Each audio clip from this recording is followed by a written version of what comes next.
श्रीराम जय राम जय जय राम, श्रीराम जय राम जय जय राम। 3 जून परमार्थ कसा साधेल?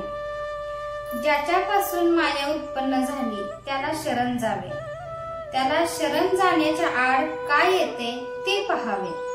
कर्तेपण टाका म्हणजे शरण जाता येते। माझेपणाने मिरवता आणि अभिमान कायम ठेवता, मग भगवंताला शरण कसे जाता येईल?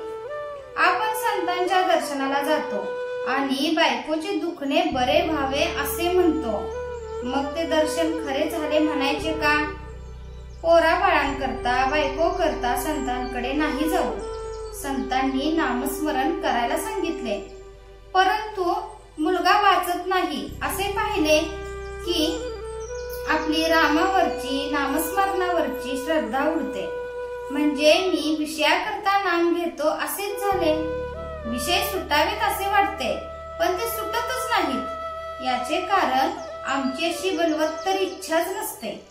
संन्यास घ्यायला निघाला तर बायको पोरं घेऊन आडवी येते, तिला दूर सारून निघाला, पण पुढे मोहात पडून परस्त्री करण्याची वेळ येते। माणूस व्यसनाकरता हे सर्व करतो, परंतु परमार्थाकरता विषय आणि मोह दूर करून साधन कर म्हटले तर निरनिराळ्या सबबी आपल्या डोळ्यांसमोर उभे राहतात। 24 वर्षे अभ्यास केला तरी पोटभर खायला मिळत नाही, मग परमार्थ मात्र 2 वर्षात साध्य व्हावा असे कसे म्हणावे? शांती ही परमार्थाची पहिली पायरी आहे। परमार्थ हा समजुतीचा आहे, उगीच कष्ट करण्याचा किंवा पारायणाचा नाही। बद्रीनारायणाची यात्रा करूनही तो साधणार नाही, त्यापेक्षा भगवंताच्या अनुसंधानात राहिल्याने जास्त फायदा होईल। काही खेळ जसे एकट्यानेच खेळायचे असतात, तसा परमार्थ हा आपल्याशीच करायचा खेळ आहे, तो आपल्याशीच करायचा अभ्यास आहे।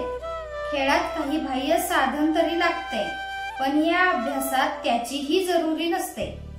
परमार्थ हा वृत्ती सुधारण्याचा अभ्यास आहे। आपला परमार्थ जगाला जितका कमी दिसेल तितका आपल्याला फायदेशीर आहे। जगातल्या मोठेपणात मुळीच सार्थक नाही।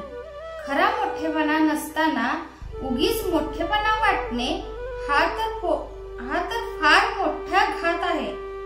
अंतर्यामी स्थिर होणे, स्वस्थता येणे, सावधानता ठेवणे, दगदग सोडणे हाच परमार्थ होय। सतत आनंद मिळावा यासाठी प्रयत्न करणे याचेच नाव परमार्थ।